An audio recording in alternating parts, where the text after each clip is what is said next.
ഒരു ചെറിയ സ്റ്റെബിലൈസറിൽ നിന്ന് ഇന്ത്യയിലെ ഇലക്ട്രിക്കൽ സാമ്രാജ്യം വരെ എത്തി നിൽക്കുന്ന ഒരു business. Welcome to day 4 of 100 Days 100 brand stories. ഇന്ന് നമ്മുടെ വീടുകളിൽ കാണുന്ന വി-ഗാർഡ് ഒരു കാലത്ത് ഒരു ചെറിയ ഷോപ്പിൽ കൈകൊണ്ട് നിർമ്മിച്ചിരുന്ന സ്റ്റെബിലൈസേഴ്സ് ആയിരുന്നു. 1980കളിൽ കേരളത്തിൽ കറണ്ടിന്റെ സ്ഥിരത വളരെ കുറവായിരുന്നു. TV, ഫ്രിഡ്ജ് മുതലായവയുടെ റിപ്പയർ ചെലവുകൾ വളരെ കൂടുതലുമായിരുന്നു. വിശ്വസനീയമായ ഒരു പ്രൊട്ടക്ഷൻ ഇല്ലാത്ത കാലം. കൊച്ചിയിലെ ഒരു ചെറിയ ഷോപ്പിൽ കൊച്ചൌസേബ് ചിറ്റിലപ്പള്ളി സ്വന്തം കൈകൊണ്ട് സ്റ്റെബിലൈസർ നിർമ്മിച്ചു. കസ്റ്റമേഴ്സിന്റെ പ്രശ്നങ്ങൾ നേരിട്ട് കേട്ട് അദ്ദേഹം ഉൽപ്പന്നം മെച്ചപ്പെടുത്തി.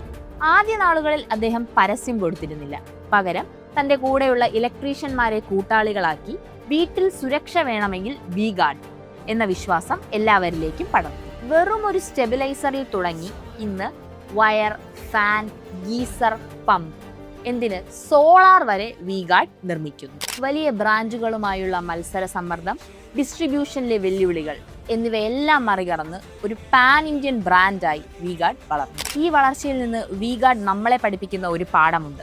നമ്മളൊരു ബിസിനസ് തുടങ്ങുന്നതിന് മുമ്പ് അതിലെ പ്രശ്നങ്ങൾ മനസ്സിലാക്കണം.